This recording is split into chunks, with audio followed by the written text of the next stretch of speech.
walked in.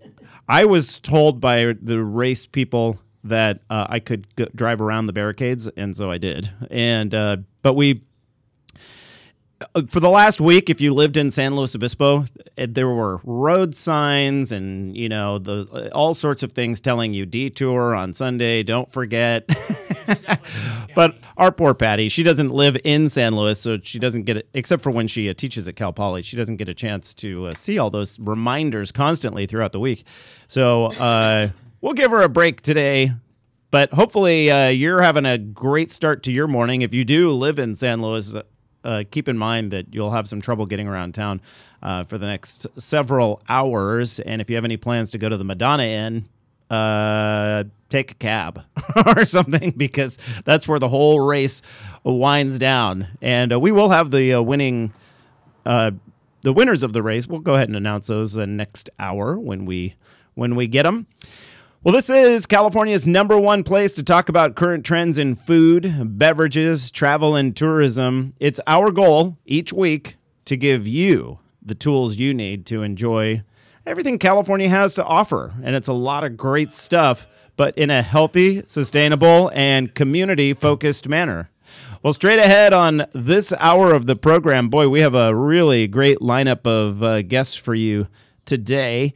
And that includes Flexitarian Diets, the Flexitarian Diet by author Dawn Jackson Blattner. She joins us coming up next in our healthy eating segment.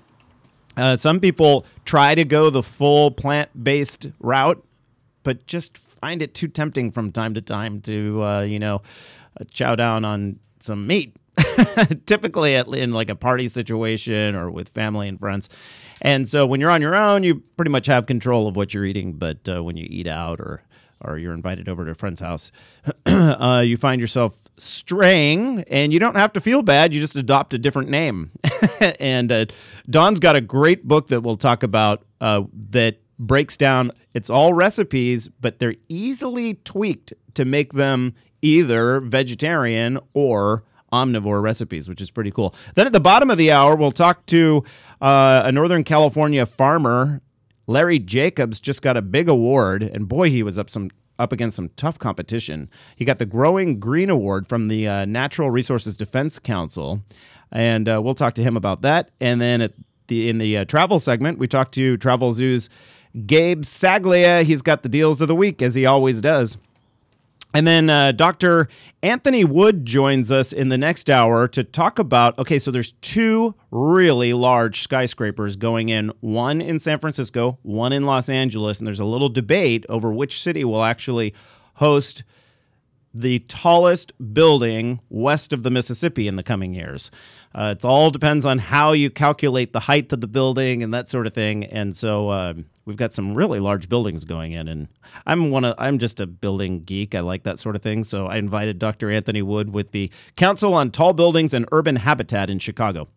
And then we have a high school senior from Los Angeles won a cooking contest.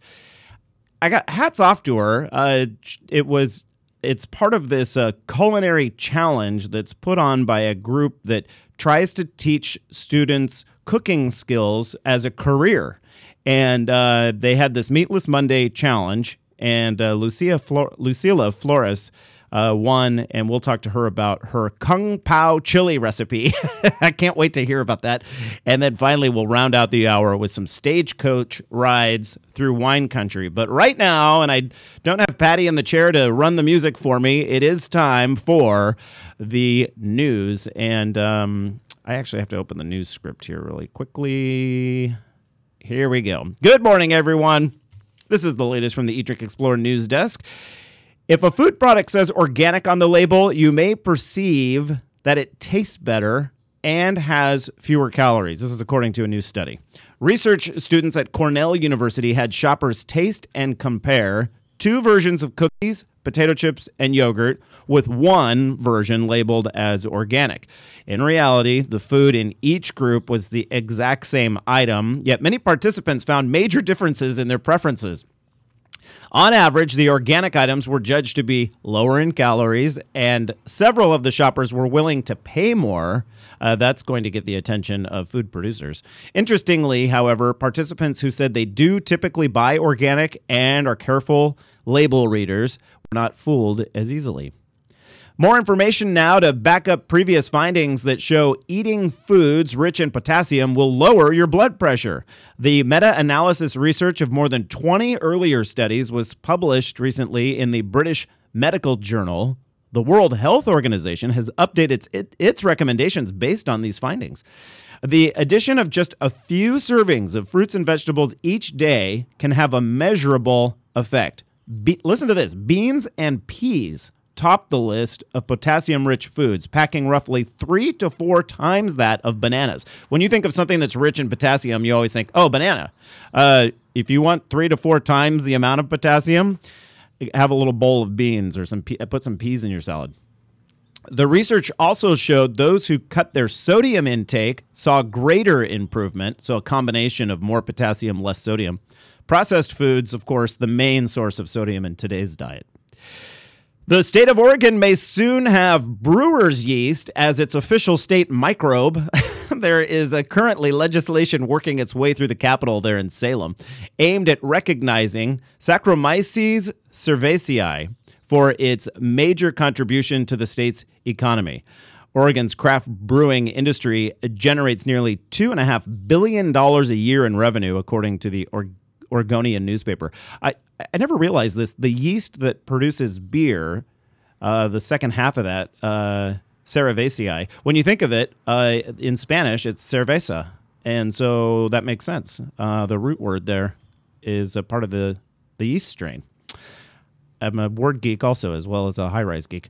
All right, hard cider is quickly growing in popularity, and breweries from coast to coast are adding cider to their product lines in an effort to cash in. According to a report by NBC News, cider sales jumped more than 84% last year, outpacing all sectors of both beer and wine markets combined. Look for new hard cider products from the big producers, too, like Sam Adams, Budweiser, and Oregon's Craft Brew Alliance. However, we recommend asking if there's a local cider on draft. Those are always the best.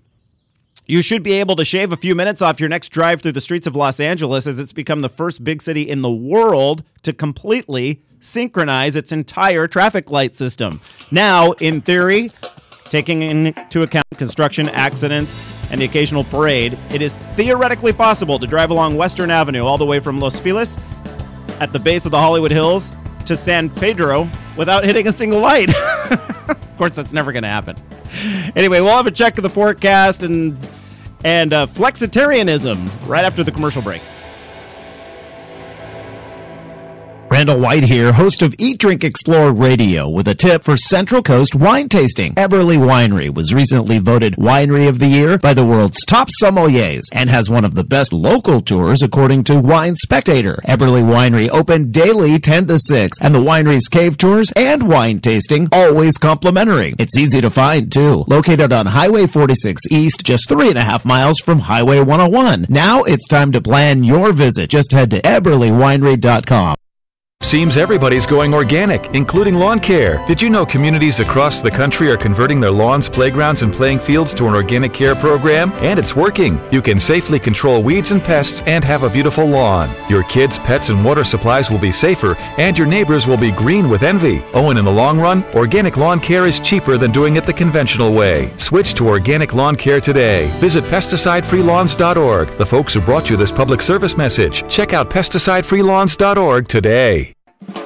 California business owners, entrepreneurs, farmers, authors, and other professionals, this message is for you. We're looking to highlight those of you who give back to the community, care about the environment, and have the health of our state as part of your business model or focus. Our new California Love website is in the beta testing phase. So, during the next few months, we're offering free listings to qualified people or business entities. It's a win-win situation. You help populate our site with quality, locally owned California companies, and we help direct customers to your business or product. Simply head over to CALUV.com. That's CA as in California, LUV as in a cute way to spell love.com, and enter the information for your business today. Why wouldn't you? It's easy and it's free. CALUV.com, the California Love Business Recommendation Tool.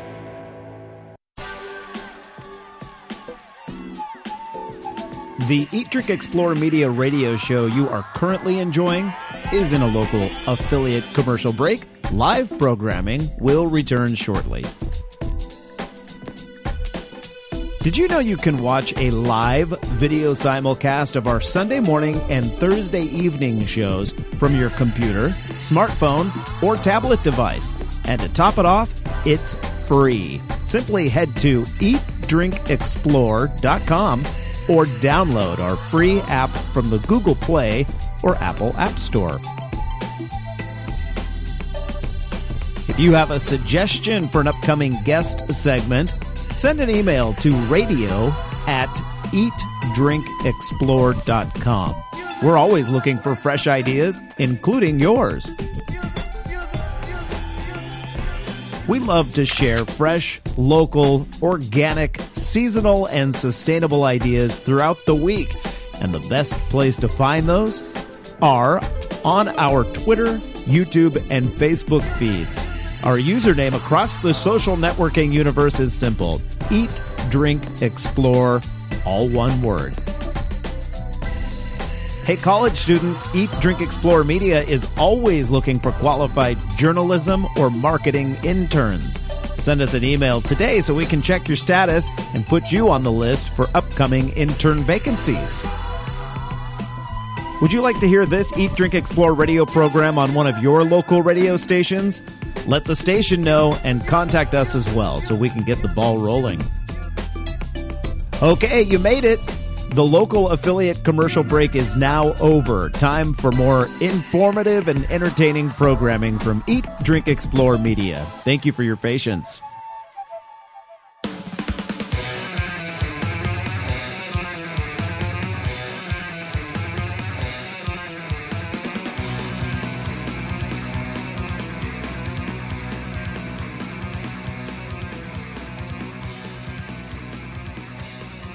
Welcome back to the program. I'm your host, Randall White, and it is now 19 minutes past the hour, and time for our healthy eating segment, where we focus on incorporating more market-fresh ingredients into your diet.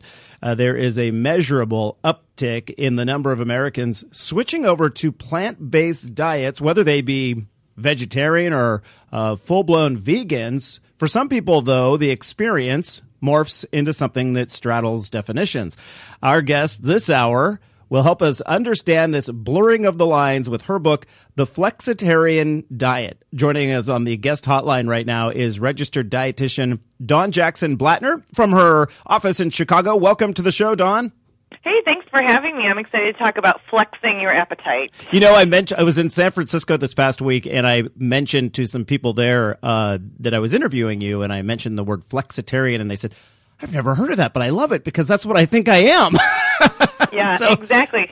It's the combination of two words, flexible plus vegetarian. So you get the word flexitarian, and it's just what it sounds like.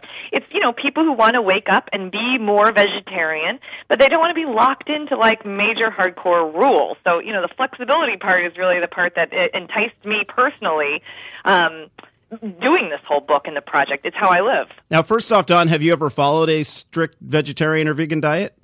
Yes, I have. Actually, in college, I've dabbled in vegetarianism even before college days. But in college, I said, yes, I'm going to be a vegan. And here's what basically happened. I could never date. I could never go on a date. So it was like cramping my style big time, Right. And then I'll tell you what, not only that, I would go over to my grandparents' house, and they would make pot roast with love, and it would be barbecues, and it would be Cubs games here in Chicago with hot dogs, and it would be Thanksgiving turkey, and there were all of these sort of meaningful meat moments that I was missing out on. Yeah. And so I said, man, there's got to be a better way than me sneaking all of these like pork chops in the closet when I really am a vegetarian most of the time, but every once in a while I want to throw in some meat. And so that's, really what got me excited about flexitarianism. Well, as humans, we really want to put things in boxes and an all or nothing category. And the fact of the matter is, I'm a flexitarian too. I have gone months being just vegan or, months being vegetarian. And I know exactly what you're talking about when you come upon these situations that either hold significant value, when it's a family event and they're cooking a certain thing, or you're over at a friend's house and they've prepared this beautiful meal, and you don't want to be that person, that says, I'm not eating this. Can you make me something completely separate or what have you? So I have found that about 90% of my diet now is plant-based, and that I have that little 10% range where, depending on the situation, I allow myself some meat. And I guess I don't understand why more people just don't allow that sort of flexibility. Yeah, I think it's easier now more than ever because there is like this term, it's not like you were just a bad vegetarian, because that's for years what I thought I was. I was like, I'm always a vegetarian, but once in a while I'm not.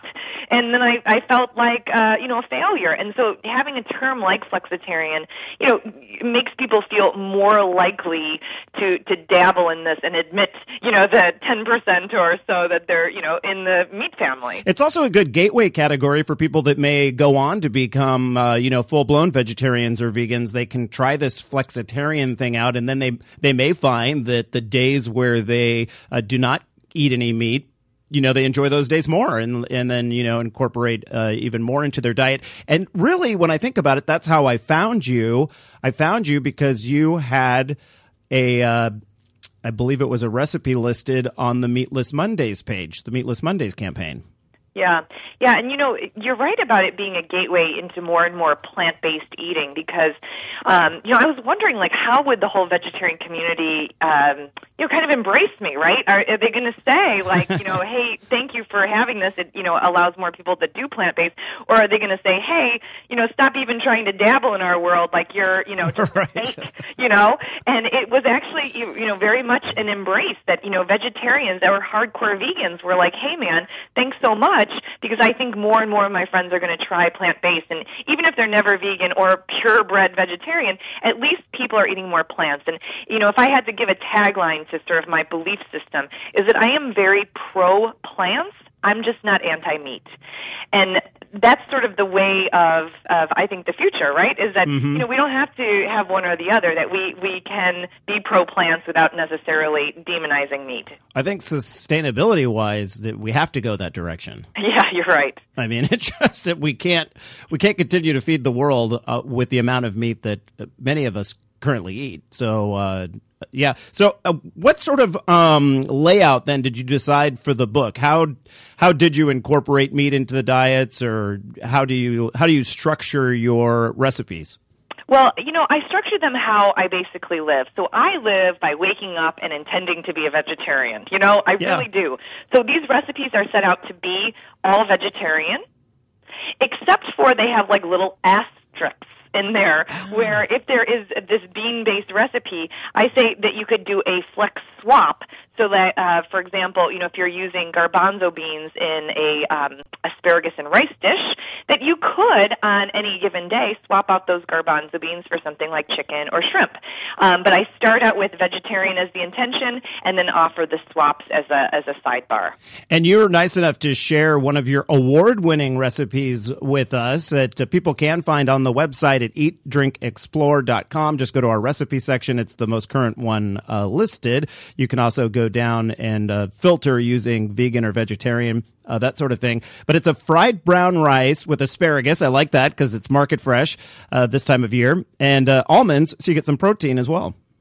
Yeah, and the real heavy hitter with protein in that dish is garbanzo beans. Beans are really, when it comes to being a flexitarian, vegetarian, or vegan, beans are really a top-notch source of protein. Plus, you get all the fiber and the fullness from them. And so I structure it so mostly, it's aiming people in the vegetarian recipe, side of things.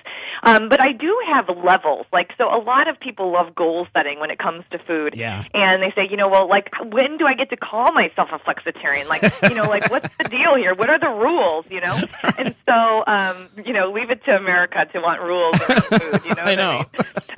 So anyway, I did lay out some rules or some guidelines about becoming either a beginner, advanced, or expert flexitarian. So I did this by saying there's 21 meals in a typical week, breakfast, lunch, and dinner for 7 days. And out of those 21 meals, if you do 6 of them meatless, you're a beginner. If you do 9 to 12 of them meatless, you're advanced. And if you have 15 or more of those 21 meals as being plant-based, you are an expert flexitarian. A full-blown. The full-blown, the full Monty. So you and I, my friend, are definite expert flexitarians. Oh, I like that. Yeah. You know what I find funny? Does this ever happen to you where people say, "Oh, you're a vegetarian, right?" Well, we have that. I bought fish tonight for they, Right. And I'm like, well, that's a pescatarian, actually, but and now I have a term. Now I can say, but actually I'm a flexitarian, so that's perfectly fine, Yeah, well, you know what? That's at least closer than my grandparents got. Every time I would say, hey, I'm a vegetarian, they would still offer me pork sausages, and they were like, what are you talking about? Pork's not meat. Yeah, you I was like, what? Grandma, what are you talking about? Like it's just beef you're cutting out of your menu or something. Right. Well, I have no idea. But, I have those various levels. And then for anybody who's, interested in dabbling, in this world, I do offer 3 starter steps, that if you wanted to become a flexitarian, hey, what would I do? What are the basics?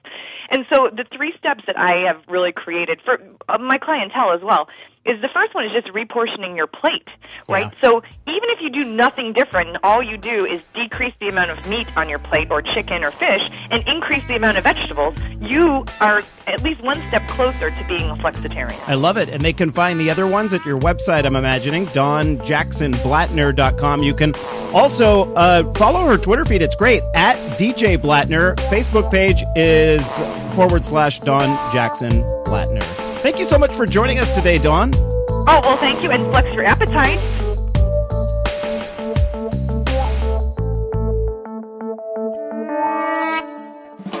California business owners, entrepreneurs, farmers, authors, and other professionals, this message is for you. We're looking to highlight those of you who give back to the community, care about the environment, and have the health of our state as part of your business model or focus. Our new California Love website is in the beta testing phase. So, during the next few months, we're offering free listings to qualified people or business entities. It's a win-win situation. You help populate our site with quality, locally owned California companies, and we help direct customers to your business or product. Simply head over to CALUV.com. That's CA as in California, LUV as in a cute way to spell love.com, and enter the information for your business today. Why wouldn't you? It's easy and it's free. CALUV.com, the California Love Business Recommendation Tool.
You're listening to Crush 92.5 right now on this Sunday morning. Don't forget, the Slow Marathon is going.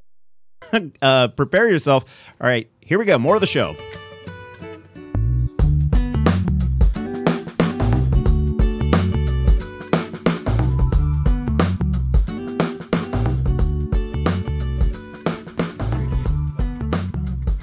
And a very good morning, everyone. 8:33, the time now on this Sunday Funday, as we like to call it. You are listening to the Eat, Drink, Explore Radio Network. I'm your host, Randall White, joined by Patty Pyburn, who got stuck in some traffic. You mentioned a second ago the slow marathon. Really, slow marathon's going on. I had no idea.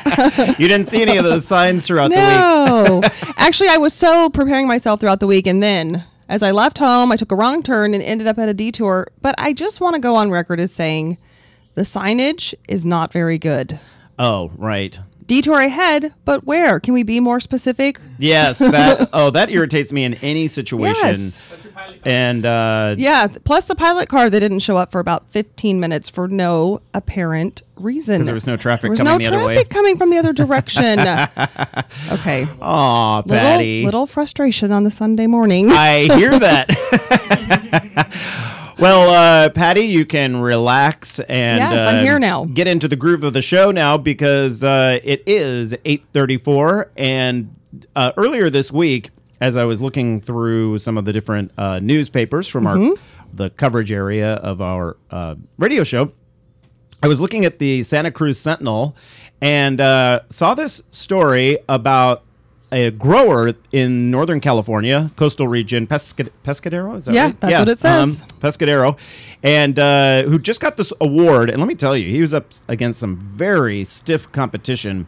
He got the Growing Green Award from the Natural Resources Defense Council. And on the phone right now is organic grower Larry Jacobs with Jacobs Farm Organic. Welcome to the program, Larry. Good morning, Randall. It's a pleasure to be here. Yeah, nice to have you with us. And when did you find out that you were the recipient of this award? About a week before the event. Mm-hmm. And what did you think? I was surprised and honored. I know they had an incredible selection of people to choose from. Yeah, you were up against what? Marion Nessel. Well, Marion was one of the judges. One of the judges. Yeah, Marion was one of the judges, along with Nell Newman and a couple other people. But they went through several hundred people, apparently. I have no idea who nominated me for this award. Oh, really? A blind nomination? Yeah, I like that. And what does the award basically say about your efforts? The award's acknowledging individuals in the food industry who are making a contribution or made a contribution to moving towards a more sustainable way of growing food and making a contribution of whether it's slow food, organic food, healthier food. So, Larry, you won this award. Is it based on your efforts as an organic farmer, or did you do something a little bit more for the organic community than just that? So we've been farming organically since 1980. Gosh, it seems like a long time. way before the trend. Who's counting? Yeah. You've seen it change a lot in those years. It's changed a lot. In the very beginning, it was I think my incentive to start. Besides a life-changing event, was wanted to have food that was grown without a lot of the toxins. It always has struck me that there's no reason why food should be grown in places where it's not okay to bring a baby or for children to play. It just always struck me as an oxymoron that when we as farmers apply a chemical, a toxin, we put up signs that say "Don't enter; it's dangerous." Right, and yet you're growing food there. You're putting it on food, right? Right, you're putting on. This is the stuff we eat. This is the stuff that nourishes our bodies. This is what we provides us health and well-being. That always struck me as being odd, and not the way we should do things. And then the other was this old Dr. Seuss, the only good bug is a bad bug, or the only good bug is a dead bug paradigm that that weaves its way throughout the agricultural community. You see an insect in the field, and we got to get rid of it. Now we've come a long way since then, and there's a lot of good growers out there who recognize that there's a lot of insects in fields that do good things. Right. Now you ran up against a situation, Larry, where I imagine it was neighboring farmers to you were applying pesticides to their fields, and you were noticing some crossover, like those sprays. The pesticides were ending up on your crops, right? And so you sued them.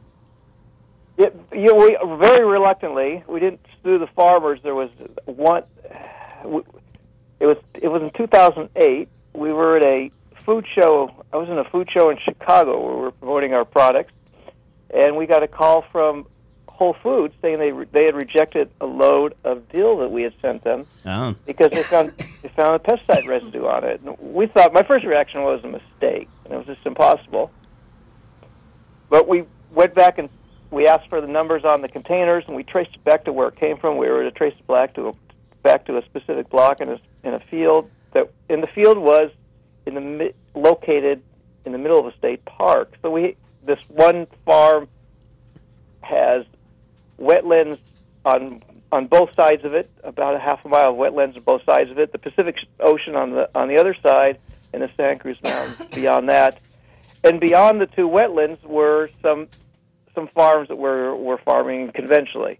So there wasn't anybody really close. So we drew a 5-mile radius around us and went and got the pesticide application records from the county ag department, and found that the two pesticides that were found by the Whole Foods program were being applied pretty regularly within a 5-mile radius, and they were all being applied by one company.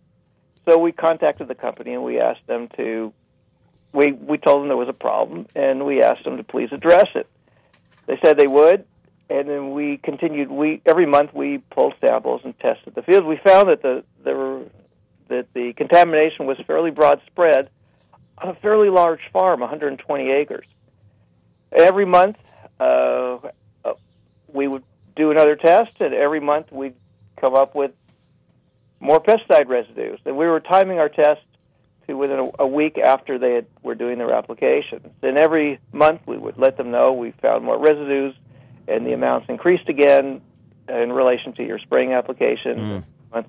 So after a year of this, we said, gosh, you guys got to stop. You got to stop doing what you're doing, because we've been asking you to change your practices. And they tried. They did everything in the book. They increased the droplet size. They put a sticker in the mix. But we told them right from the beginning we didn't think that was what the mechanism for movement of the pesticide was.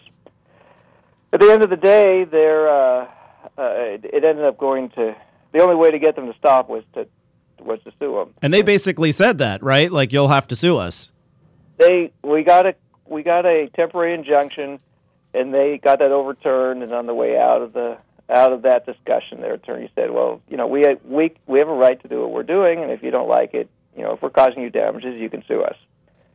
And so that was not a course I'd recommend to anybody. Right. But in this case, it was really the only avenue we had, or we had to give up the ranch, which we'd been at for over 10 years and had quite an investment in. Yeah. We would have had to leave the area. And ultimately you won? Ultimately, we won the case, and it was appealed, and we won the appeal, and the appeal was recorded. So, Larry, have they been able to modify what they do then to make a working relationship between the two growing efforts, or what have they ended up doing as a result of this, or do you even know? Mm-hmm. Well, the chemical company that was doing the applications, they made their policy not to do applications of those chemicals within several miles of organic operations. And one of the neighboring farms converted over to organics. Oh, okay. And did you find out what the transferring agent was? Like, was it the wind? What was causing the chemical to get into your fields? So that's a great question, Randall. The transferring agent is a mechanism called volatilization.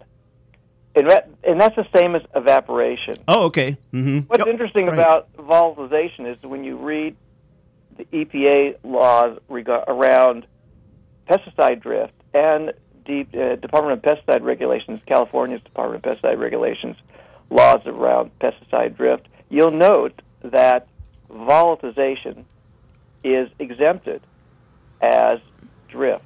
Ah, so you spray something on a plant or a field, and it starts to evaporate into the air, and then comes over. And when that happens, that's exempt. That's not considered drift. Legally, it's not drift. Huh. So because it's not happening when how do you describe it to a jury? Mm-hmm. Right. So we came up with a term of secondary drift. But it's technically and legally, the applicator is not responsible for the movement of a pesticide when it evaporates. And when it evaporates, it moves as a gas, and then it can condense out someplace else. Think of dew on your windshield. Right. And it turns out that the molecules of some of these organophosphates, they tend to get attracted to plastics. Think of plastic toys, or plants with high oil content, in which case is what we were growing, culinary herbs. That brings a whole new level of scary to the conversation, and I wish we had time to go into that more. I want to let people know, because we are running out of time, that you've also brought organic farming to the Baja Peninsula, to the south of the border to us, which I find fantastic. People can learn more about your operation by going to our program summary today at eatdrinkexplore.com, or you can just simply go to jacobsfarm.com. I got that right, Larry? Oh, I think we better go to delcabo.com. They'll get more information there. Oh, okay. delcabo.com. All right, Larry Jacobs with Jacobs Farm Organic. Congratulations on the award, the Going Green Award from the Natural Resources Defense Council. Thanks for joining us today, Larry. Thanks. A great pleasure, Randall. All right, stick around, everyone. It's our travel segment next. Randall White here, host of Eat, Drink, Explore Radio, with a tip for Central Coast wine tasting. Eberly Winery was recently voted Winery of the Year by the world's top sommeliers and has one of the best local tours according to Wine Spectator. Eberly Winery open daily 10 to 6, and the winery's cave tours and wine tasting always complimentary. It's easy to find, too. Located on Highway 46 East, just 3.5 miles from Highway 101. Now it's time to plan your visit. Just head to eberlywinery.com. Hello, this is Julia Louis-Dreyfus, and I want to tell you about my new favorite discovery, Yosemite National Park. I recently went there with my husband and children, and we walked the trails to see the breathtaking waterfalls, admired the grand meadows, and giant sequoias. But the future of our national parks is uncertain. Many challenges face our parks today, from polluted air and water to development threats outside their borders and inadequate funding to protect our national heritage. That's why the National Parks Conservation Association recently completed a decade-long assessment of the challenges facing our national parks, along with proposed actions that will ensure our children and grandchildren will be able to enjoy the parks as we have. Our national parks have inspired Americans for nearly 100 years. As we approach the centennial of the National Park Service in 2016, please join us in helping to protect our national park legacy. Find out how at www.mpca.org. Randall White here, host of Eat, Drink, Explore Radio, with a tip for Central Coast wine tasting. Eberly Winery was recently voted Winery of the Year by the world's top sommeliers and has one of the best local tours according to Wine Spectator. Eberly Winery open daily 10 to 6, and the winery's cave tours and wine tasting always complimentary. It's easy to find, too. Located on Highway 46 East, just 3.5 miles from Highway 101. Now it's time to plan your visit. Just head to eberlywinery.com. The Eat, Drink, Explore Media radio show you are currently enjoying is in a local affiliate commercial break. Live programming will return shortly. Did you know you can watch a live video simulcast of our Sunday morning and Thursday evening shows from your computer, smartphone, or tablet device? And to top it off, it's free. Simply head to eatdrinkexplore.com or download our free app from the Google Play or Apple App Store. If you have a suggestion for an upcoming guest segment, send an email to radio@eatdrinkexplore.com. We're always looking for fresh ideas, including yours. We love to share fresh, local, organic, seasonal, and sustainable ideas throughout the week. And the best place to find those are on our Twitter, YouTube, and Facebook feeds. Our username across the social networking universe is simple: Eat, Drink, Explore, all one word. Hey, college students, Eat, Drink, Explore Media is always looking for qualified journalism or marketing interns. Send us an email today so we can check your status and put you on the list for upcoming intern vacancies. Would you like to hear this Eat, Drink, Explore radio program on one of your local radio stations? Let the station know and contact us as well so we can get the ball rolling. Okay, you made it.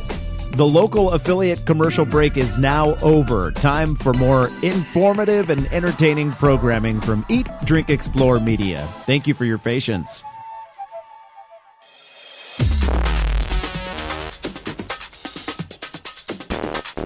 You waited all week, and it's finally here. The Eat, Drink, Explore Weekly Travel Deals Extravaganza. Good morning, everyone. 8:49. Now the time on this Sunday morning. Hope your day's off to a good start. It is a mild Sunday. Beautiful, actually, out there. And good day to sit back and plan your next travel adventure. Or run around the city. Or run around the city, yeah. If you're poor Patty. If you're in San Luis Obispo, there is a marathon this morning, or I guess there is currently a marathon going on, and lots of streets are blocked off. So just heads up to those people on the Central Coast that might be pulling off in San Luis Obispo. You might want to rethink that. Yes. All right, time to check in with our monthly favorite, Gabe SAGLIE with Travelzoo.com. He's got some great picks on in California and beyond. And we'll start right in our area in Carmel. Gabe, welcome to the program. Hey guys, how you doing? Good, thank you so much. And I'm the kind of guy who says, "Why run 26 miles when you can, drive it just in half an hour and have more time to sit on the beach?" Right, exactly, right. That's right. So listen, this is an interesting time of the year throughout the Golden State. As we know, travel prices will peak come July and August. It's a popular season. So we're in that shoulder season now. We're outside of winter, and we're still seeing, however, some good values, and the weather's still, as we know, very nice here in throughout California. So, yeah, Carmel. There's a place called PLAYA Carmel. This is a beautiful, it actually used to be a mansion for a member of the Ghirardelli family, the chocolate Ghirardelli folks. Right. Sold a lot of chocolate, but this beautiful mansion, 2 blocks from the beach, very close to Ocean Boulevard there, the main drag there in Carmel. And now it is an upscale 4-diamond hotel, just finished a multi-million-dollar renovation. Nice. Rates here usually start at about $350 to $400 a night, but they're down to $179 a night now. And that's for travel all the way through June, and that includes a champagne breakfast. Wow. He always picks those for us, I think. I've traveled over the years, especially as I've traveled with my kids. I'm a big fan of the breakfast in the morning because you load up. But this is as much as I'd love to take my kids here, I would do this more with my wife. We'll get a little champagne breakfast. $279 gets you an ocean view room. So if you really want to impress her, then you do the. I'm just impressed that you said Ghirardelli because most people don't say it the correct way. But you got it. You nailed it, Gabe. I have this, for the last year, I've had this ritual after lunch. I always eat a square of 72% dark chocolate right after lunch. It's my sort of quote-unquote healthy snack. And it's usually like a Ghirardelli. So I'm used to just saying Ghirardelli a lot to feed my vice. They show you in parentheses. That's a good snack. On the on the package. Yeah. Okay, so Gabe, you have one in our neck of the woods here in San Luis Obispo. Yes, this is the legendary Sycamore Springs Mineral Spa and Resort. The properties on these sulfur springs, whose mineral water have these purported, healing qualities. And you're close to Avila Beach, you're close to San Luis Obispo, you got 300 plus wineries. So you can't get bored by being here. But it's one of these great resorts everybody loves. $129 gets you a 1-bedroom suite with your own private hot tub, balcony, a fireplace. That's almost half off, and that's for travel all the way through August. So you're locking in a rate now, and you can travel during the peak summer season to one of the, sort of the destination resorts in the Central Coast. Hey, and Gabe, I believe the Gardens of Avila restaurant there at Sycamore Mineral Springs, if you buy a bottle of wine at a local winery in San Luis Obispo County, no corkage fee. Nice. Well, that's good to know. That's even... Fees could be $20-$30 or more, so that's the value. Yeah, it used Very to be nice. anyway. Double check, but yeah, it's worth checking into. Send you the bill. Right. All right, let's go up to my really sometimes I get teary just leaving the area because I love it so much. Lake Tahoe. Oh yeah, well, Lake Tahoe. This is what I love about this particular deal is that it allows you to take advantage of it right now at the tail end of ski season, or you can stay here in May or June and kind of enjoy some of the spring weather in South Lake Tahoe. Forest Suites Resort. Now, the neat thing about this property, it is the gondola that takes you up to the Heavenland Ski Resort goes right over this property. So, great central location. You're about a 10-minute walk from some of the casinos and some of the restaurants there in South Lake Tahoe. But if you want some late season, I think we've got a couple of weeks left in ski season. A great location, and then of course once the snow melts, great starting point for some hiking and biking. So, Forest Suites Resort, the rate now $99 a night for a 2-bedroom suite that sleeps up to 6 people. And get breakfast in the morning, parking's included here. So, $99 for a 2-bedroom suite. You do the math. I think it's a bargain. That's an awesome deal. Yeah. Ultimate bridge season deal. Yeah, sounds great. Exactly right. Yeah. Okay, really quickly to confirm, corkage fee at Gardens of Avila restaurant waived. For local wine, San Luis Obispo or Santa Barbara County wine, first bottle, waive the fee. After that, $15. Patty's always quick with the Google. That's good for you, yeah. And that restaurant, by the way, is one of these great farm-to-table restaurants. Yeah. People go there just for the food. The neat thing is, is that you can eat there and then just retreat to your 1-bedroom suite that you get $129 for. It's great, yeah. Very nice. All right, you have a really nice deal for us in San Diego. I love San Diego. Mission Beach, too. Mm-hmm. Yeah, this is right on Mission Bay, so if you want to take the kids to SeaWorld, this is basically right around the corner from SeaWorld. You're right on Mission Bay, which coincidentally is the largest aquatic preserve in the U.S. I did not know this until I researched this property. Oh. The great 4-star hotel here, the Hyatt Regency Mission Bay. You've got 3 pools on the property, the water slides. The kids, will stay busy and have fun, but then, of course, SeaWorld's right around the corner. $119 a night, and that comes with a $25 spa credit because after you spend the day with the kids at SeaWorld, a massage actually sounds pretty darn good. And that's for travel all the way through June, and another $35 gets you an ocean view suite. So that's an example of how the upgrade actually might make sense. Whenever you see one of these lead prices, always think on the upgrade options because sometimes even by paying a little bit more, you're just getting a whole lot more. So that's a good deal there. And I don't know what time of year SeaWorld starts their nightly fireworks, but and it might just be on the weekends. I'm not sure, but you might get a little firework action there too, and being that close. All right, let's head over to Oahu, Hawaii, and this is not a Waikiki property. Where is this on the island? So this one is about, if memory serves, about a half hour outside of Waikiki. So you fly into Honolulu, but this particular stretch of the island is about, I think, about half an hour away from the hub of Waikiki Beach. It's where the new Disney Aulani Resort is. There are about 4 different resorts on this stretch of the island on these cliffs overlooking the ocean. So it's a beautiful, resort getaway. But this is the property is the JW Marriott Ihilani Resort and Spa. The area is called Ko'olina, is where these resorts are. Beautiful 4.5-star property. They just finished a $30 million renovation. Whenever a resort finishes a major revamp like that, it's when they come out with these great deals to try to reintroduce the public to the property.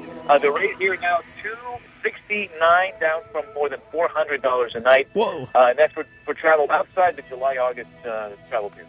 Well, I'll tell you what, Gabe, those are all great. We didn't get a chance to hit on your South Africa one, but people can get more information if they go to travelzoo.com /top 20.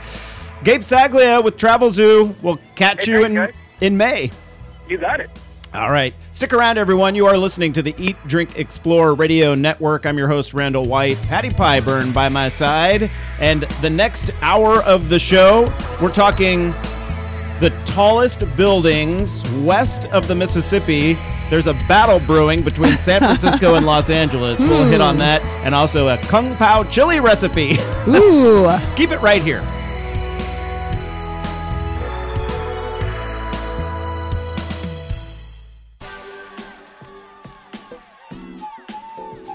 The Eat, Drink, Explore Media radio show you are currently enjoying is in a local affiliate commercial break. Live programming will return shortly.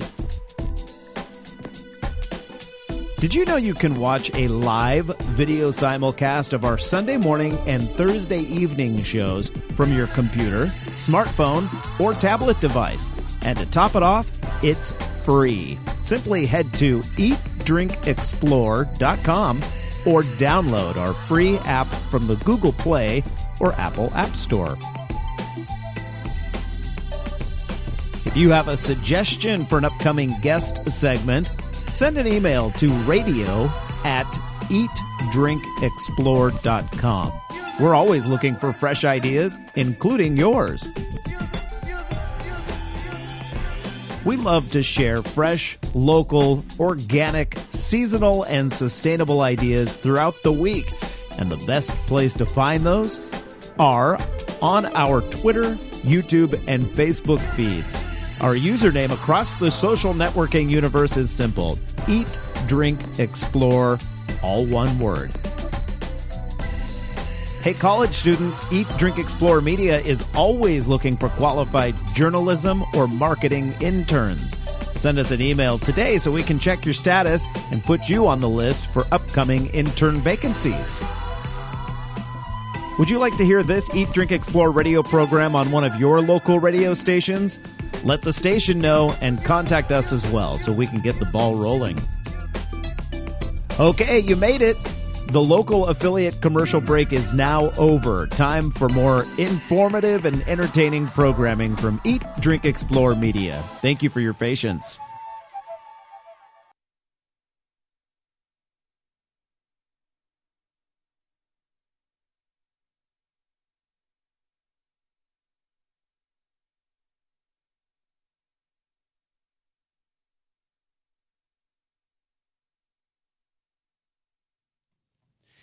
And a very good morning, everyone. It is 9 o'clock straight up here on this Sunday morning. You're listening to Crush 92.5 FM in beautiful San Luis Obispo. We're broadcasting from downtown San Luis, right in the heart, directly above Higuera Street between Osos and Morro.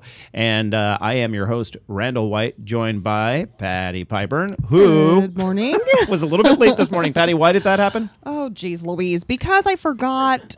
I've been looking at those detour race coming this weekend signs, and I just completely forgot. When I turned out of my driveway, I went right instead of left, and that was the wrong direction. Yes. So I got trapped at one of the detours. Because when you go right, it takes you Highway 227. 227. And which is a large stretch of the marathon route. Yes, it is. Yes, it is. Avoid 227 today. Yes. Or at least until past noon. I should have gone left. That would have taken me to Highway 101, which was all clear. Yeah, 101's not a problem. So if you're Yeah. traveling 101 through San Luis and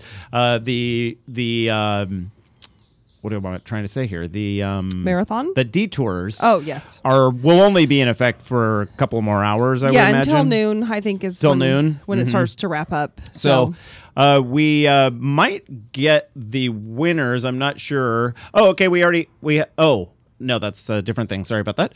But we will try to have the winners for you after the 9:05 break here to find out who came in, because those really fast runners are already done. Right. Which is amazing to me. But we should have both the male and female winners of the San Luis Obispo Marathon coming up. Hey, I just want to let you know that this hour of Eat, Drink, Explore Radio is brought to you by the wonderful folks there at Eberly Winery in Paso Robles. They're open daily from 10 in the morning until 6 with complimentary wine tasting and cave tours, voted by Wine Spectator as one of the best tours on the Central Coast. Eberly Winery is located on 46 East in Paso Robles. You can log on to eberlywinery.com. That's EBERLE winery.com. So, Patty. Yes. When you were coming in to work this morning and you faced the problem on 227,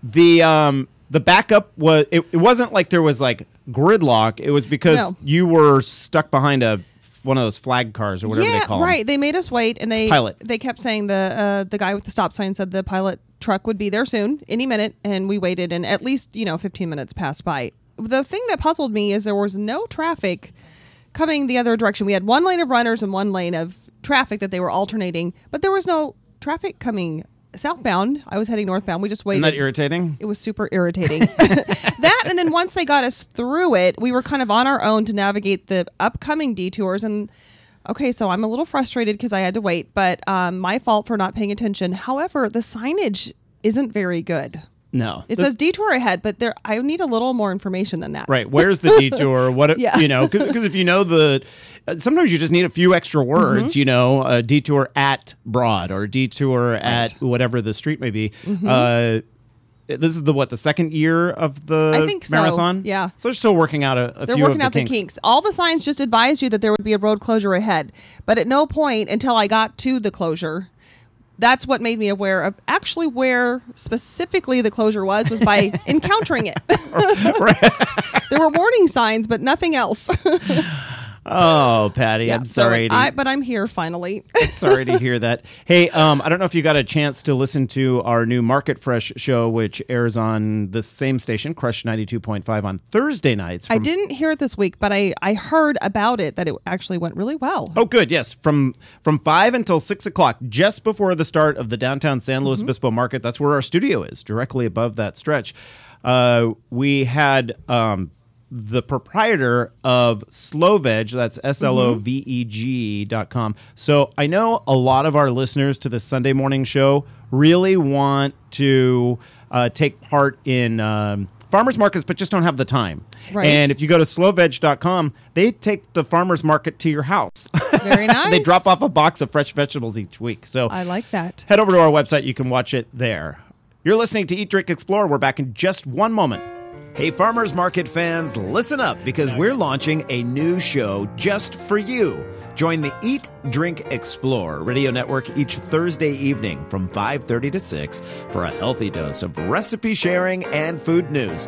We broadcast our show live from the historic downtown San Luis Obispo Farmers Market, but the information shared is designed for anyone who has a love of fresh, seasonal produce and locally made artisan treats. So whether your favorite market is located at San Francisco's Ferry Plaza in downtown Santa Monica, or if you're simply a member of a CSA, you'll love our weekly Market Fresh, available live each Thursday evening at eatdrinkexplore.com.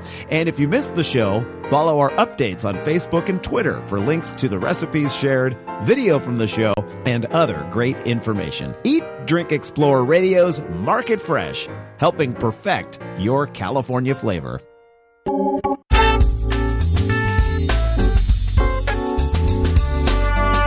You're listening to the Eat, Drink, Explore Radio Network. Fabulous. Live every Sunday with the very latest food, beverage, and travel trends. Amazing. Now here's the host of our show, Mr. Randall White. Good morning, everyone. 9:06 now the time on this Sunday morning. Great to have you with us. Hello, KSTO AM 1080 listeners in the Santa Cruz, Silicon Valley, Monterey County area. Crush 92.5 FM, San Luis Obispo and Santa Barbara counties. We're glad you can join us on this beautiful Sunday morning. In fact, a little less wind than we had yesterday. Breezy throughout the state. Really breezy throughout the state yesterday. We're looking for 60s and 70s for the most part, but a warm-up as we head into the week. 70s and maybe even some 80s in some cases. I saw the town of Sonoma should be in the low 80s, San Luis Obispo in the low 80s. We're looking at some really warm weather coming up. So great to have you with us. I am your host, Randall White, joined by Patty Pyburn. Good morning, everyone. Great to have you all here. Okay, just ahead on this hour of the program, we will be speaking with a high school senior from Los Angeles who won a really prestigious contest, battling against high school students throughout the entire country. She came up with the winning recipe. It's a Kung Pao chili. It happens to be vegetarian because the task at hand was to make a meat normal meat dish that is meatless for Meatless Monday campaign.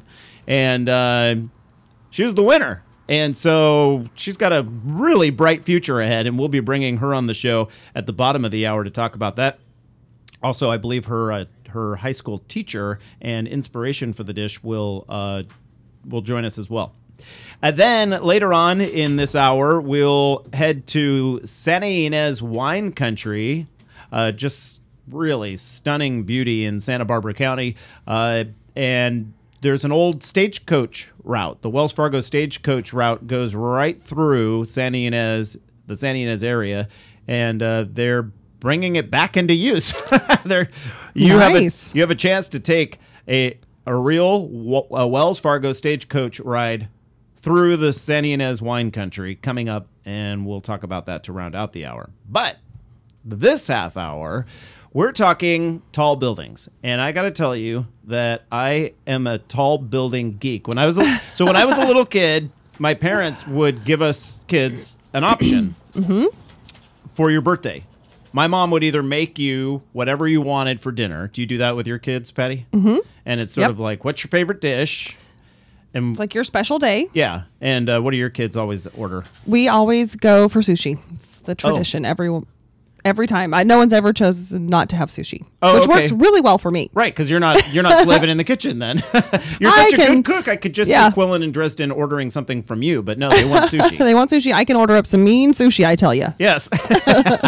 Well, I would always order up a pineapple upside down cake from my mom. That's what that was the dessert. But for dinner, we got to go out. Most of the kids always chose this place in Petaluma called Cattleman's. Okay. And we'd go there for the birthday dinner. But when I got a little bit older as a teenager, I would ask my parents to take me to there used to be a restaurant that the public had access to called the Equinox Room at the Hyatt Regency in San Francisco, and it spins around. Very cool. It still spins around, but you have to be a private member to join it now. And you got to see a full 360-degree city view, from a high elevated place. Very cool. There was also one called Henry VIII, I think, and it was at the top of I want to say at the top of the Hilton. I'm not exactly sure. That one was much farther up, and I remember them taking me to a birthday dinner there one time. I'm sure that wasn't what they had planned when I That's not what they were thinking. But every city I go to, one of the first things I do is I research what's the tallest building and do they have an observation deck? And can I get up there? So I was very excited to read in the Huffington Post this past week that there are two really tall buildings that are scheduled to be built here on the West Coast, because we don't really have the tallest buildings here in the West. They're all concentrated in Chicago and New York, you know. But no, San Francisco and Los Angeles are putting in a couple of really large ones, and there's a little bit of debate over which one will actually be taller, and it all has to do with this spire controversy. Right. Always that add-on on the top. Right. Is it the top habitable floor, or is it the actual structure sort of thing? Do antennas count? Anyway, to sort it all out for us is Dr. Anthony Wood. He's the executive director of the Council of Tall Buildings and Urban Habitat, which appropriately is located in Chicago, the home of the tallest building in the U.S. until the One World Trade Center is complete, I believe. Dr. Wood, welcome to the program. Hello, good morning. Nice to be with you. Yes, likewise. What is the tallest structure in the U.S. right now? The tallest building in the U.S. is Sears Tower. The World Trade Center in New York, World Trade Center 1, is technically taller, but the building is still under construction, and therefore we don't class it as a building until it's complete and occupied. Aha. And when it is finished, when they finally do the last touch on it, then that one will overtake the Willis Tower or the Sears Tower as we most of us know it. Yeah, absolutely. Yeah, that'll be the tallest building in the Western Hemisphere. All right, let's talk a little bit about the controversy of, because I know for a long time I still felt like the Sears Tower was the tallest building in the world, because all these other towers that were popping up didn't have floors that you could go to and be on that were taller than the top floor of the Willis Tower. They were only taller because they had these giant structures on top called spires, but technically that counts.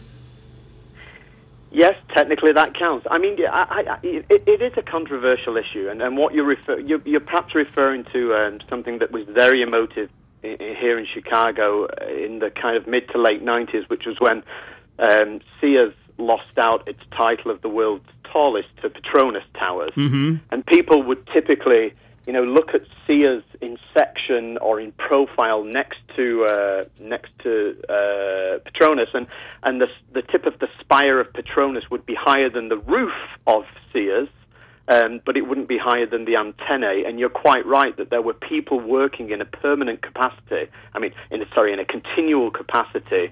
At a much higher level than those that were working in the Petronas Towers. So that became very emotive. However, I think the thing you need to think about is, what are we measuring here? What are we measuring? And what the council determined at that time, almost 20 years ago now, was that we're measuring man's ability to put materials above the plane of the earth. I.e.,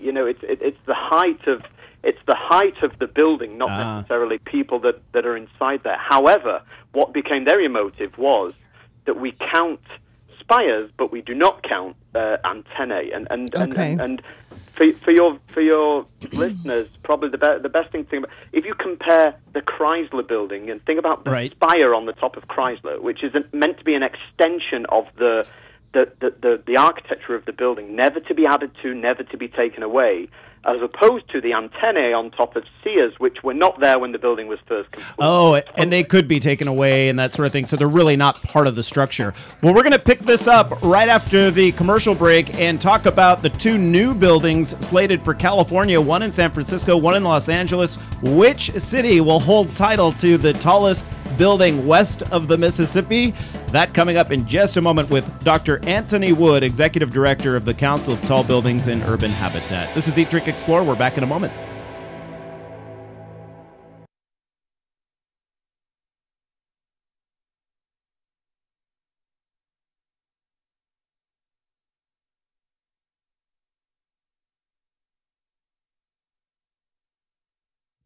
Yeah, go ahead and bring it back up. Sorry about that, folks, and welcome to Eat, Drink, Explore Radio. When I got into work this morning, the computer that handles all of the music and advertisements for the show decided it wasn't going to open this morning's typical rundown that we have for the MP3 files that play all of our ad spots and that sort of thing. A little bit frustrating. So I had to... Sorry about that. There's Patty's mic. Maybe it was stuck at a detour. It could have been stuck at a detour like our Patty Piperin was. I had to rebuild the show, and I just knew that there would be little portions where I forgot to put in an ad spot. Here's one right now. But here, I'm going to go ahead and read the ad that was slated for this spot. This hour of Eat, Drink, Explore Radio is brought to you by Eberly Winery in Paso Robles, open daily from 10 in the morning until 6 o'clock in the afternoon, with complimentary wine tasting and cave tours. Voted by Wine Spectator as one of the best tours on the Central Coast. Patty Pyburn and I can tell you that is... We can vouch for that. Absolutely true. So much fun. We, a couple of weekends back, had a really great time on the deck at Eberly. Bring some snacks and just enjoy your day. Don't rush off from winery to winery. Just stick at the one. Eberly Winery, located on 46 East in Paso Robles. You can find more information by logging on to eberlywinery.com. That is EBERLE winery.com. Let them know that the folks at Eat, Drink, Explore Radio sent you. The Eat, Drink, Explore Media radio show you are currently enjoying is in a local affiliate commercial break. Live programming will return shortly. Did you know you can watch a live video simulcast of our Sunday morning and Thursday evening shows from your computer, smartphone, or tablet device? And to top it off, it's free. Simply head to eatdrinkexplore.com or download our free app from the Google Play or Apple App Store. If you have a suggestion for an upcoming guest segment, send an email to radio@eatdrinkexplore.com. eatdrinkexplore.com. We're always looking for fresh ideas, including yours. We love to share fresh, local, organic, seasonal, and sustainable ideas throughout the week. And the best place to find those are on our Twitter, YouTube, and Facebook feeds. Our username across the social networking universe is simple: Eat, Drink, Explore, all one word.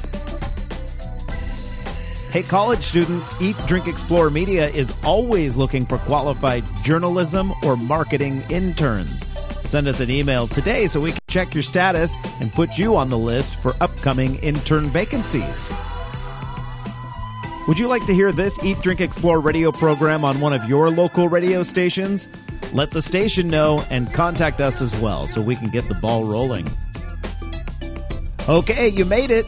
The local affiliate commercial break is now over. Time for more informative and entertaining programming from Eat, Drink, Explore Media. Thank you for your patience.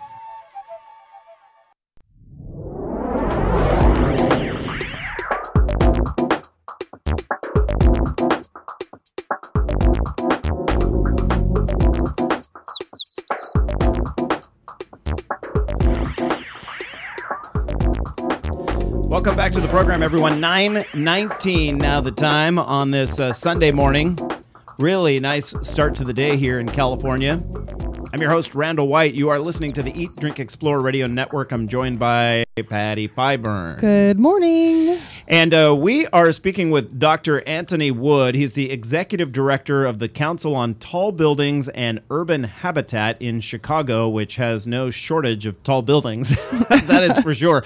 The history of the skyscraper in that city is really amazing. The West Coast has always been a little bit lackluster when it's come to tall buildings, maybe for a good reason. Maybe we just have more space. We don't need to build up as much.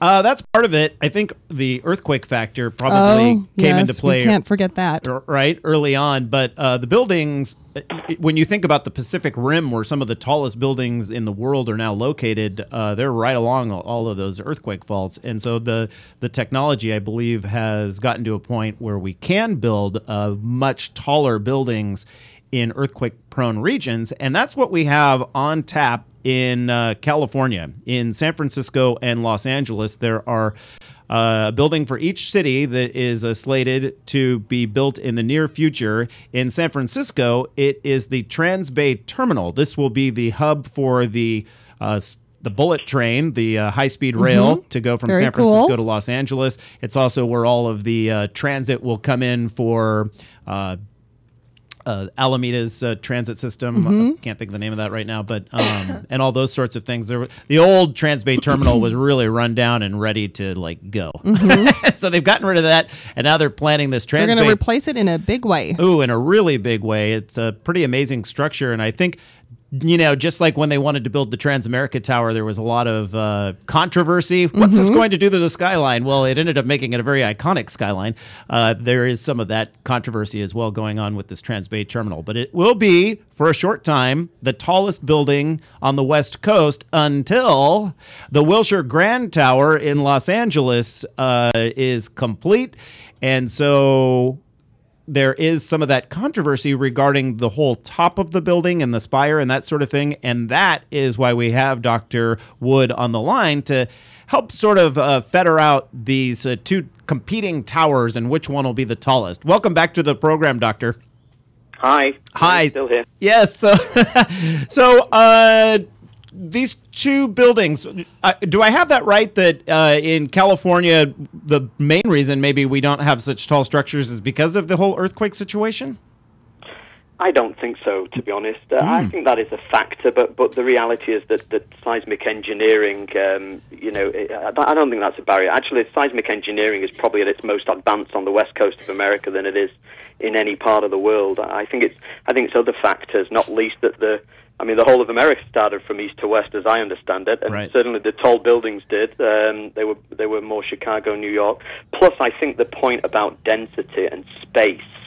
I mean, people in Los Angeles might not like to hear this, but Los Angeles is the poster child for dispersed suburban living, really, as opposed to to density, which is one of the factors that's driving tall buildings around the world today. And that's one of the topics that you study and teach there, right? Is urban habitat, and right now, Los Angeles is a bad example, right? Well, I think Los Angeles is its own example. As I said to many people, it's a poster child of that kind of 1950s, 1960s liberation of the individual in the city due to the automobile. And I think, hindsight is a wonderful thing. And nowadays, we kind of look at that and the connotations of the energy that it requires to create and operate that city means that it's an unsustainable proposition for other cities. We need to be talking about density and concentrated living, concentrated infrastructure. But I as I said, hindsight is a wonderful thing. I don't think LA is a great model for urban development into the future, especially in countries in Asia that are huge population growth. But it is what it is. So, talking about countries in Asia, the big, tall buildings in the world are not in the United States, and it seems like we're seeing more of them built more quickly now. What's the tallest building in the world at this point? Is it in Dubai? The tallest building complete is the Burj Khalifa, which is in Dubai. It's 828 meters tall, which is about 2,600 feet. That's the tallest. The tallest that is under construction now is also in the Middle East. It is in Saudi Arabia. It's called the Kingdom Tower, and that will be over 1,000 meters high. So if you like, 3,600, I think, feet. Interestingly, both designed by Chicago architects. Oh, is that right? That is interesting. That's interesting. Is the one in Saudi Arabia, I was looking online, and I saw one that was more than 200 floors. I always think of things in floors. I know that a floor can vary, I guess, in how tall it is. But I saw one that was more than 200 floors. Is that the Saudi Arabia one? Well, that's a very controversial question because, that goes back to what we were saying before about spires and something that, actually we now talk about it, we use an expression, vanity height, because the reality is that the Burj Khalifa, probably a fifth of the top of that tower is an uninhabitable spire, although it is an extension of the architecture of the building. And in the Kingdom Tower, an even greater percentage of that will be an uninhabitable spire. So again, it goes back to this vanity height. But what is it that you're measuring? Are you measuring man's ability to put materials above the sky, above the plane of the earth, or are you measuring man's ability to put man above the plane of the earth? And that's at the crux of the conversation, really. So, in terms of floors, the San Francisco Tower will just be in the 60s, I believe. The Los Angeles Wilshire Tower will be a lot. Will have several more floors. Yeah, I think latest information is that the Wilshire Grand's going to have about 73 floors. Transbase 61 floors. Sorry, I didn't quite answer the point. So the Kingdom Tower at 1,000 meters, for sure, that could contain well over 200 floors. Whether it will or not is another question. It's the question of how many potential floors the spire occupies. Right. Floors are definitely not a good indicator of the height of buildings. Another reason is because in a residential building, if you think about the ceiling, it's a lot lower than in an office building. So the equivalent height in a residential, you'd get a lot more floors than you would in an office building. I'll tell you that building in Dubai was in that Tom Cruise movie, and he's hanging on the outside of it. And I know he wasn't in real life, but and you were hanging on the edge of your seat. I was. My hands were sweating. I almost couldn't watch it because it had me so just beside myself. That made a great location for that movie. It was fantastic. Where they took the glass out and then he kind of used these suction cups to walk upside. Actually, I was quite surprised they let them do that. They're pretty protective of that building, actually. Right. Is there a trend away from observation towers at the tops of buildings? No, I don't think there is a trend away from that at all. Actually, I would say there's probably a trend towards that. Oh, but of good. course, you reach saturation point. I mean, there's only so many places in the city that people will pay to go up and observe. So no, I don't think there's a trend away from that at all. I think the best deal in Chicago there is the free ride up to the signature room at the top of the John Hancock, and then the drinks are expensive, but when you factor in how much it would cost you to go to the top of the Willis Tower, I'd rather sit there and enjoy a cocktail looking out at the view, and get the free ride. And get the free ride, right? Actually, I'll give you another tip there. The view from the toilets are just as good, and you don't even have to buy a cocktail to go to the toilet. I like that. That is a good one. That was a good tip. Well, we're going to have to follow these buildings that are going up here in California with a little, we'll just keep an eye on them and see what's happening with those. Dr. Anthony Wood, Executive Director of the Council of Tall Buildings and Urban Habitat, thank you for joining us this morning. No, it's been my pleasure. Nice talking to you. All right, stick around, everyone. We have an award-winning recipe. It is Kung Pao chili, and it comes from a high school student in Los Angeles. That's just after the break. You're listening to Eat, Drink, Explore Radio on this Sunday morning.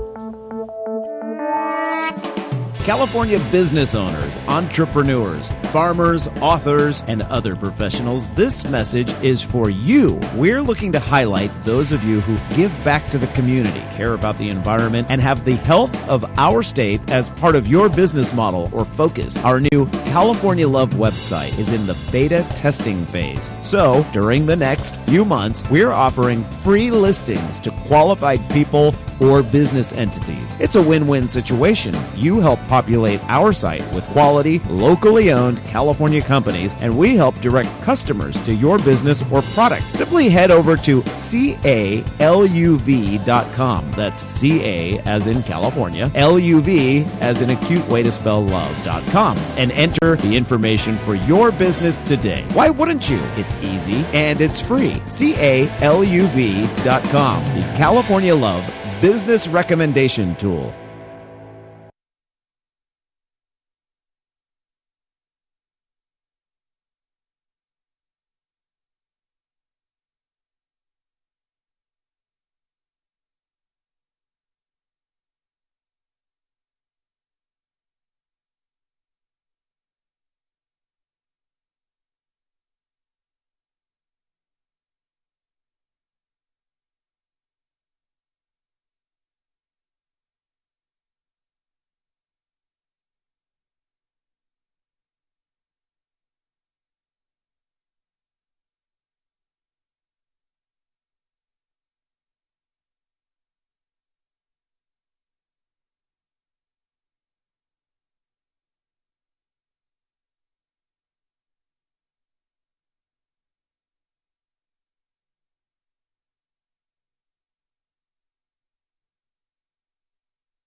Welcome back to the Eat, Drink, Explore radio network. Here now is your fabulous host, Mr. Randall White. 9:33 now the time, everyone. Great to have you joining us. I am your host, Randall White, joined by Patty Pyburn, my cohort in crime, each and every Sunday morning here on the Eat, Drink, Explore radio network. Good morning, everyone. All right, Patty, you are a cooker of things that are hearty and I am a cooker. Comfort foods. I know you like to cook along those lines. Indeed. Are you a? I don't think I have had a chili that you've made before. Yes, I do make chili. And I do make meatless chili. Oh, you do make meatless Yes. chili. Yes, I make vegetarian chili, and then some people in the family will slice up some hot links or something like that and serve it over it. So that's an option, but I do always make it meatless. Oh, that's interesting. Well, you used to live in New Mexico, where the term chili means something Totally different. Yes. completely different. Yes. Well, there is a nationwide program called CCAP, or Careers Through Culinary Arts program, which is very cool. It gives tools to students in high schools to, to create a career in the culinary industry. And I just love that. It's a little different than home ec when we were in high school. A lot different.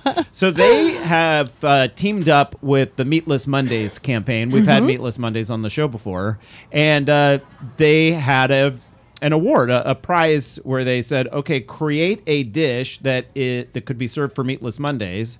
And the top prize getter, the number one person, was a senior from John Marshall High School in Los Angeles, beating out the entire rest of the country, Lucila Flores. And she joins us on the line right now to talk a little bit about her Kung Pao chili. Her teacher and inspiration, Andy Phillips, also joining us this morning. Welcome to both of you. Hi. Good morning. Yes, great to have you here with us this morning. And first off, I just want to say a very big congratulations. Thank you. That's quite an accomplishment. And I have been reading your recipe. It's very intriguing. I would never have thought of this. Yeah. How did you start with this? First of all, when did you find out about the contest, and when did you decide to jump on board? I was notified by my teacher, which actually I got interested in actually creating a meatless dish, since most of the time I eat meat. Most of the time you eat meat. Yeah, which is sometimes bad, but why not change it up? And so you were thinking, meatless? Oh, I don't know how I'm going to go about that. Right? Yeah, but it just come up sometimes. Okay. And so when you finally decided to go ahead and go for it, now when I think Kung Pao, I think Chinese. Spicy Chinese. I don't, and when I think chili, I think Latin America or the Southwest. Right. And so, how did you end up putting these two together? Which would be sort of like a, what do they call that when you blend two different fusion? Fusion, yeah. This is a good example of a fusion dish. Well, at first I had to think about thinking outside the box, since if you go mainstream, you wouldn't stand out, which is right. Usually Mexican flavored or Southwest. And then it kind of actually thought about just an usual plate. Why not turn it into something that could possibly everyone could enjoy? Right. And so well, Lucila, one thing that I am curious about is not only your inspiration for this particular recipe. I think it's brilliant. I want to go home and make it. But I'm also curious, what's the bigger picture plan for you? What do you want to do when you get out of high school, and then even after college, if you're planning to go? What's your plan? My plan is to go to college. I am so thankful that I won with this money. Money right now is pretty hard to get. Right. And thanks to CCAP, which gave me this huge opportunity, I'm happy about it. So probably college, and then study for becoming a culinary chef. That's fantastic. Yeah. What is the prize? What was the first place prize? I didn't realize there was money involved. Money attached to it. Yeah. Yeah. It was $5,000. Nice. All right, let's bring your teacher and inspiration in Andy Phillips. Andy, tell us.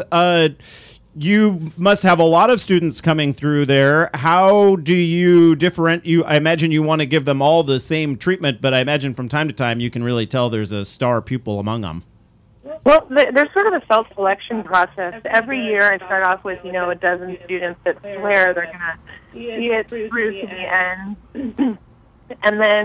And I give them all the same attention at the beginning, but once they figure out how much work is involved and that they have to give up their lunches and nutrition to practice, and it's all outside of class work that they're putting in for these competitions, there's a natural attrition, and I end up with the kids that are the most dedicated, and the most dedicated tend to be also the most talented. It just works out that way. And and I don't get my feelings hurt by the kids that drop out. Instead, I get really excited about the kids that stay. Well, because it helps you identify the ones who are really passionate about it, that you can then kind of focus in on them, I imagine. Absolutely. And I end up with some really fabulous young people. I'm so lucky to work with the population of students that I do. I feel very, very fortunate. Well, it sounds like they're lucky to have you as well. Oh, you're sweet, but seriously, I am in love with my students. Oh, that's awesome. That is great. Now, how does a CCAP work? Is this something that it's connected to the high school, or is it a standalone institution outside of the high school? Where's the connection? Okay, so it works incredibly well. They're incredibly organized. It was started by a man named Richard Grousman in New York. And then it spread nationwide. My mom was actually one of the first LA teachers to teach. She inspired me to go into culinary education. Actually, she's retired now, but she was one of the first teachers in LA to be recruited to coach these kids for these culinary competitions. And the way it's designed is the teachers recruit the students in the classroom, and then we report to a central office in each city. We're in, I think, oh goodness, I don't want to say it wrong, maybe 5 or 6 different cities nationwide. Mm-hmm. And then that central office provides the students with many opportunities. So the big thing is a giant competition at the end of the school year that Lucille is preparing for now. And there the students can earn literally thousands of dollars for colleges. But the other opportunities come up throughout the year. They do the Meatless Monday. We had an opportunity to enter a couple other competitions this year, and all of those competitions are administered by our central office. And if anybody wants to get in contact with the office, maybe help or make contributions, the person that they would contact would be Misty Cutler, and she can be found on the CCAP website for the Los Angeles area. Mm-hmm. And then so she administers all of the local competitions, and then if they go national, they go to New York, which is how Lucilla progressed. She started here in Los Angeles, and then her recipe was sent to New York, and then she won the national. That's just, and actually we won it last year too. I just want to throw that out there. Very nice. No, that is important to throw out there because wow, you're like the powerhouse to beat now. It's just really good kids, and just dedicated. They give up their lunches and nutritions to practice and develop these recipes, and we have a supportive staff in LA. So we're very lucky. Very lucky to have this program. Yeah. I'm sure that there's plenty of students out there that love food, love being creative. There's definitely an art involved, mm-hmm. and without a program like CCAP, I don't know how they would progress the way that these kids do. It's a nice outlet for them, and instead of just having that passion and not knowing what to do with it, it actually lets them apply it with some direction and guidance and an outcome, a goal in the end. Winning $5,000 for a Meatless Monday competition's not bad. No, it's not bad. And also, I just want to add, it's not just for the students, for the teachers, it provides a sense of community. Mm-hmm. We are very supportive of each other. It doesn't, I know we say that it's a competition, but it doesn't feel competitive. It feels supportive, and we're all very happy for each other when our kids move on. And, I mean, my mom and I, quote-unquote, competed against each other for years, but it never felt like competition. It always felt like our kids were training side by side and competing side by side, and it's a really nice sense of community. These kids end up knowing each other when they hit the workforce, and connections mean a lot in the industry. Well, it's competition for a higher purpose, and there is no loser. That's the so you can still have that sense of like, I'm trying to win, but when you don't win, it doesn't matter, right? Right. You've already made proper connections. You've already proved yourself a committed student, and CCAP takes that into consideration as well. Maybe you have a student that didn't make it to final competition based on their practical skills, but let's say their work ethic shows that they're willing to improve along the way. CCAP will work to get them things like internships and job shadows where their practical skills can improve and their work ethic will carry them for a while. I love it. Yeah, it's great. Teacher Andy Phillips with the CCAP program at John Marshall High School. Thank you so much for joining us today. And we're separating you guys out like this because there's an echo situation. And so we're going to say goodbye to you right now. And we're going to welcome Lucila Flores back to the program. She is the winner of the program, of the first prize winner of the CCAP Culinary Challenge for Meatless Mondays. And Patty, I think you were sort of wondering... The inspiration. The inspiration for the Kung Pao portion.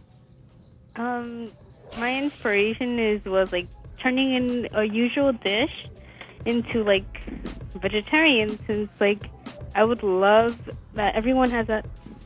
Ooh. Yeah. Is it hot and spicy? Oh, yeah.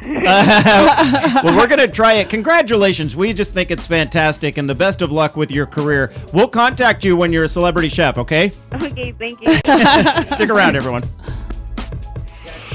Randall White here, host of Eat, Drink, Explore Radio, with a tip for Central Coast wine tasting. Eberly Winery was recently voted Winery of the Year by the world's top sommeliers and has one of the best local tours according to Wine Spectator. Eberly Winery open daily 10 to 6, and the winery's cave tours and wine tasting always complimentary. It's easy to find, too. Located on Highway 46 East, just 3.5 miles from Highway 101. Now it's time to plan your visit. Just head to eberlywinery.com.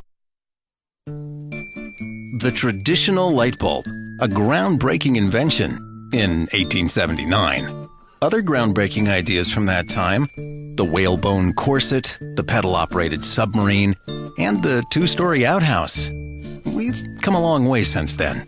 It's time our light bulbs did the same. Visit EnergySavers.gov and learn about energy-saving light bulbs. See, these new bulbs are more efficient than the old ones, like a text message is more efficient than a carrier pigeon. They last longer, too, like how we humans last longer now that doctors use antibiotics instead of leeches. And they cut down on our energy costs, because in our own groundbreaking age of aeroplanes and moving pictures, we deserve a light bulb that saves us some cash. Saving energy saves you money. Learn more at EnergySavers.gov. Brought to you by the U.S. Department of Energy and the Ad Council. Randall White here, host of Eat, Drink, Explore Radio, with a tip for Central Coast wine tasting. Eberly Winery was recently voted Winery of the Year by the world's top sommeliers and has one of the best local tours according to Wine Spectator. Eberly Winery open daily 10 to 6, and the winery's cave tours and wine tasting always complimentary. It's easy to find, too. Located on Highway 46 East, just 3.5 miles from Highway 101. Now it's time to plan your visit. Just head to eberlywinery.com. The Eat, Drink, Explore Media radio show you are currently enjoying is in a local affiliate commercial break. Live programming will return shortly. Did you know you can watch a live video simulcast of our Sunday morning and Thursday evening shows from your computer, smartphone, or tablet device? And to top it off, it's free. Simply head to eatdrinkexplore.com or download our free app from the Google Play or Apple App Store.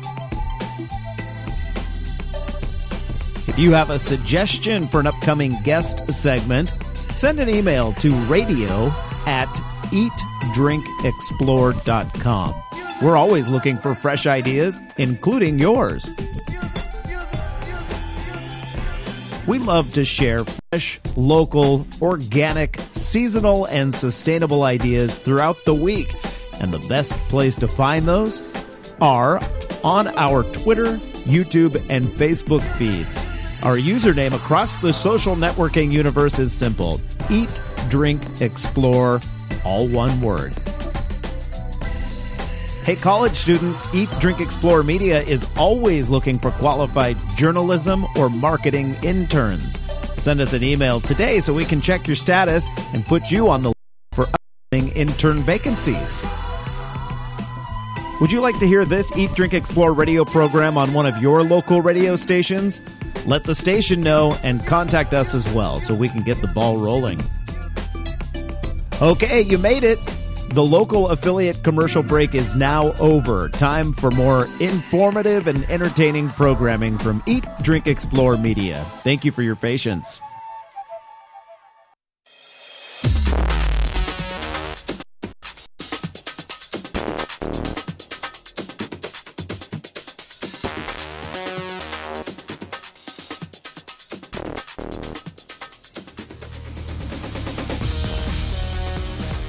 Welcome back to the program, everyone. 9:49 now the time. I'm your host, Randall White, here on this Sunday Funday morning. It is the final segment of the Eat, Drink, Explore radio show. Patty Pyburn by my side. Yes. Hello, everyone. Here in downtown San Luis Obispo, but broadcasting through a good portion of the state. So no matter where you're listening, we're certainly happy that you're listening. And for this final segment, we are taking it to Santa Ynez wine country, right there in Santa Barbara County. A little step back in time. A little step back in time. There is an old stagecoach route, a Wells Fargo stagecoach route that goes through the area, and they're going to utilize it apparently in the coming weeks. Joining us on the line right now is Chris Bashforth. She's the head of the Santa Ynez Valley Historical Museum to talk about these rides. Hey, Chris. Hi, Randall and Patty. How you doing this morning? Great, thank you. Yeah, Patty's a little bit frayed because she forgot about the San Luis Obispo Marathon this morning. I could have used a Wells Fargo stagecoach ride into San Luis Obispo. Yeah, really. Now, when I think of Old West, areas that still have an Old West feel, I think of Highway 49 that hugs the Sierra Nevada. There's some great little towns in there that have just been frozen in time. And then I think of the Santa Ynez region. There are some towns there that still have like a very Western feel to them. Do you get that a lot when people visit the area? Oh, yeah. Our town, particularly, the township of Santa Ynez, has the Western facades on the stores, and the main drag has got that Western theme. And our museum has a Western, pretty much a majority of it has a Western theme as well. So we do get that a lot. Visitors go, oh, this is like a step back in time. What a cute little town. It is a cute little town. Yeah. So, Chris, this coming up weekend, you're going to be showcasing an aspect of that lifestyle, which is the stagecoach. And I've been there before. You have a giant coach house that is just, it's amazing to see. I had no idea until I went there. Wow, I had no idea this was here. Tell us a little bit about what's happening this weekend.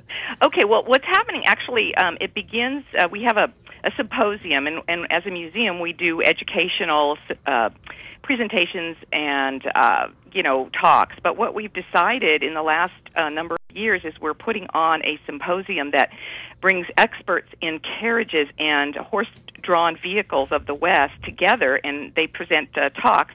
And it's going to be going on from April 10th through April 13th. So we start on Wednesday with a bus tour that, Randall, you alluded to, that travels, it will be traveling the old stage route down to Santa Barbara, where we have a tour of the Santa Barbara Carriage Museum. Oh. And then we come back up the old stage route on 154, which was very historic, and that's where a lot of the wagons did go over as they went up to Los Olivos back in the late 1880s. Anyway, we will then stop at Cold Springs Tavern, have a lunch, and a talk by the manager there about the history of Cold Springs Tavern as it was a stop where they changed out horses, got drinks, and that kind of thing.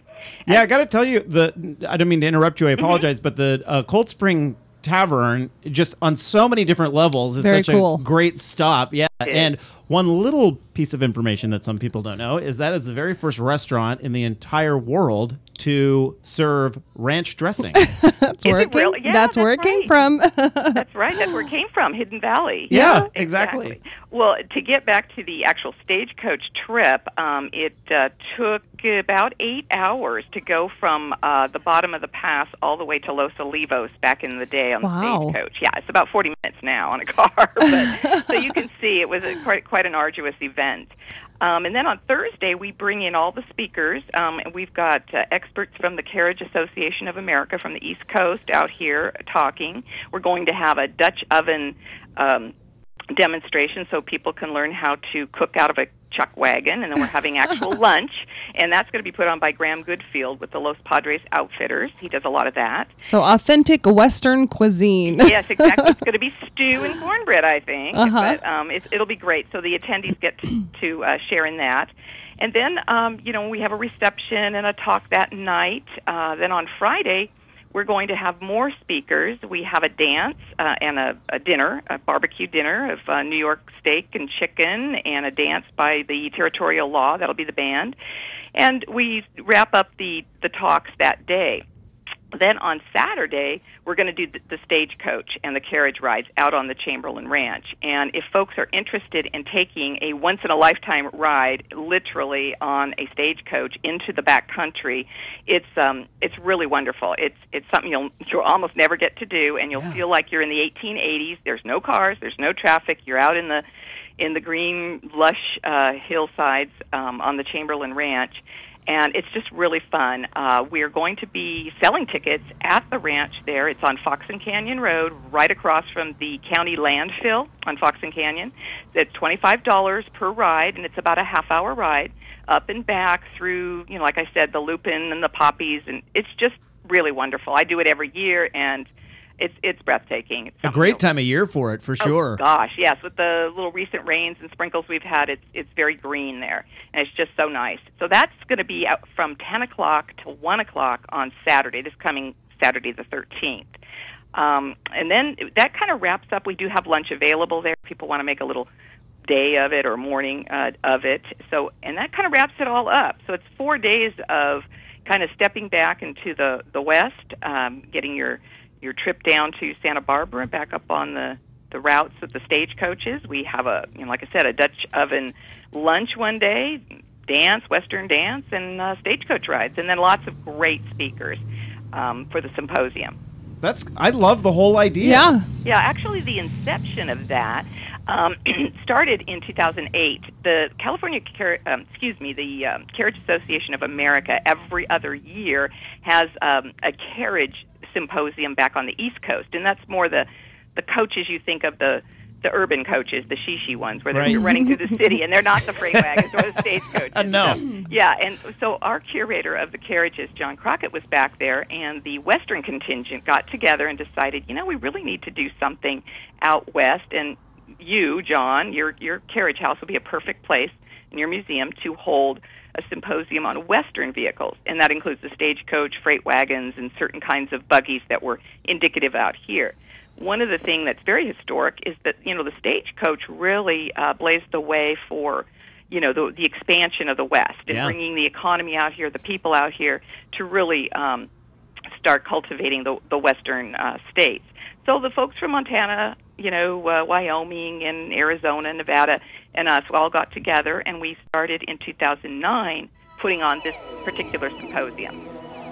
And then we do it every other year. This is our third biennial symposium, and the title is Spirit of the West. Spirit of the West. Indeed it is. Well, I got to tell you, I think it sounds like a lot of fun. We only have just a few seconds left. Will there be any hidden bandits along the way? I've been on... No, you don't have to bring your sharpshooters. No? Okay. It's all benign, but come out to the Chamberlain Ranch on Saturday. Sounds fun. Chris Bashforth, head of the San Ynez Valley Historical Museum. We have links at eatdrinkexplore.com.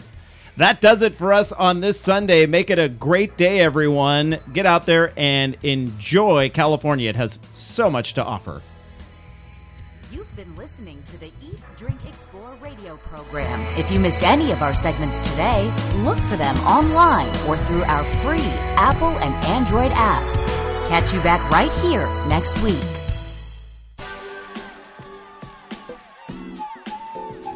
The Eat, Drink, Explore Media radio show you are currently enjoying is in a local affiliate commercial break. Live programming will return shortly. Did you know you can watch a live video simulcast of our Sunday morning and Thursday evening shows from your computer, smartphone, or tablet device? And to top it off, it's free. Simply head to eatdrinkexplore.com or download our free app from the Google Play or Apple App Store.